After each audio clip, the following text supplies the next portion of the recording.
संस्कृति ओडिया को आपण समस्त स्वागत। सेप्टेम्बर 2026 ए मासर सबु लग्न और राशि मानक पई एहा केमिति रहिबो ताहार आज आमे विश्लेषण करिबा। ताहा पूर्वरु आमे जानिबा दरकार कि ए मासर गोचर केमिति रहिबो सबु प्रमुख ग्रह मानकर। प्रथमे आपणकर शनि जहाँकि वक्र गति रे अछंती आपणकर मीन राशि रे पूरा मास सारा वक्र गति रे रहिबे।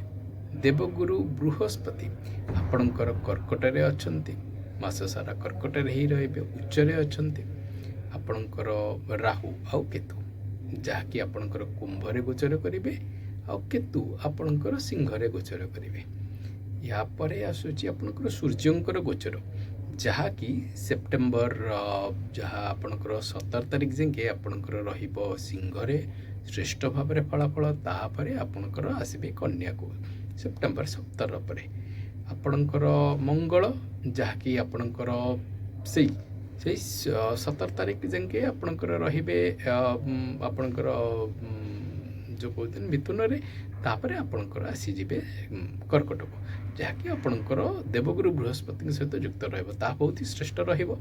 यहाँ पर आपणकर शुक्र जहाँकि 2 तारिख रे तांको स्वयंकर जो कहते मूल त्रिकोण राशि आपणकर आसीजे तुला को आसीजे पूरा सेप्टेम्बर मास सारा एठी रहिबे। आउ आपणकर बुध जहाँकि 7 सेप्टेम्बर रे आसीबे आपणकर तांकर मूल त्रिकोण राशि जहाँकि आपणकर कन्या राशि आउ अराउंड से 26 आड़ को तांकर गोचर रहिबो तुला को रहिबो। तो यह सबू होची प्रमुख ग्रह आउ आमे यार विश्लेषण करिबा। ताहा पूर्वरु नुआ दर्शक बंधु मानक पाखे आमर विनती आपणकर जदि एई सबू प्रोग्राम्स आमे जहाँ जहाँ सब करूछु जो वीडियो एरिया करूछु ताहा जदि पसंद आछि चैनल को लाइक शेयर और सब्सक्राइब करिवे। तुला लग्न तुला राशि तुला लग्न और राशि मानक पे बोली खुशीर खबर यह जहाँकि आपणकर जो कहते कैरियर आपणकर वर्क स्पेस रे किछि भल धरणर जो कहते बदलाव हबार अच्छी एटा होची फॉर श्योर। ए बदलाव जहाँ भी हम माने मु कहूनी कि माने आपण जो चेंज ऑफ कंपनी मु से हिसाब रे कहूनी कि आपणकर जो कहते आपणकर चेंज ऑफ माने जो कहते पूरा कंप्लीटली गोटे पर्टिकुलर सेक्शन गोटे पर्टिकुलर काम रे जहाँकि आपणकर स्ट्रीम रे अछंती सेउटू आउ गोटे स्ट्रीम को चेंज हो ना सेमितिया नाही बट आपण को गोटे कर्म जहाँ करूछंती ताहा देहरे आपणकर किछि गोटे भल वृद्धि हो किछि गोटे some sort of promotion sort of ताहा आपण देखिया को पाइबे। कारण आपणकर राशि रे आपणकर लग्नपति अछंती सी भी होचंती शुक्र आ ता सहित पुनी आपणकर जो कहते सिंह रे आपणकर सूर्यंकर गोचर जोटी होची तो तार फलाफल आपण यह देखिया को पाइबे। मु आपनको एक कथा भी कहबी कि आपण एई समय रे नाना प्रकार प्रयत्न जहाँ जहाँ सब करि आछंती ताहा देखिबे आउ भी बहु भल मात्रा रे आगामी समय रे तार आपण फलाफल देखिया को पाइबे। किंतु एई समयटी आपणको पई एक बहुत ही शुभर समय रहइबो आपणको वर्क स्पेस रे। जदि म आपणको कहिबी आपणकर बिजनेस रिलेशनशिप देखंतु पार्टनर्स मानक सहित ना को जिंस को नै कि ही छबार किछि रीजन नाही। मु जानि छि एई सब जिंस जेतबेला के सनुंकर वक्र गति अंके रहिबो सेई समय रे आपणको देखिया को मिलिबे। एटा होछि गोटिए एरिया जोटा कि मु आपणको पई कंसर्न बोली कहिबी।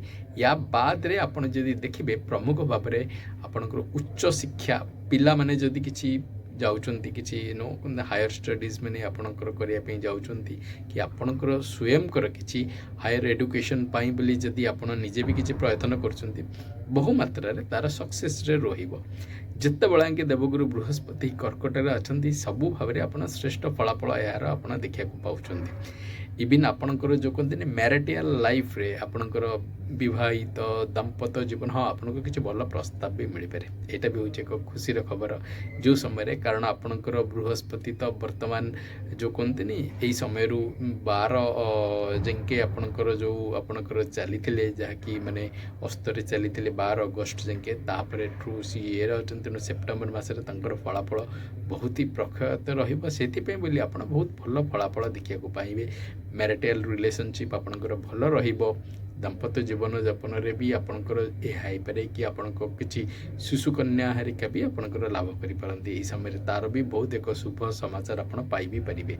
तो मु कहि तुला राशि मान बोली उच्च शिक्षा है दाम्पत्य जीवन यापन है आपण क्यारियर है आपण बिजनेस रिलेशनशिप है आपणकर सोसाइटी आट ए लार्ज आम जो कहूँ बंधु बांधव सब जगह आपन को एक बहुत ही भल समय सेप्टेम्बर मास अटिबार अच्छी मु भावुची यह भगवान आपण आहरी मंगलमय करंतु जति जदि है सबू समय सहित शनिवार दिन जदि टिके समय मिलिबो ताहले आपण जदि हम लिंग जदि आखपाखे कौटी जदि जाकि शिवलिंग हरिका अच्छी जाकि दर्शन करेंगे कारण जो शनिकर जो वक्र गति अच्छी ताहा बहु मात्रा तार फलाफल आपण प्रति भल हवा लगे जदि आप तो।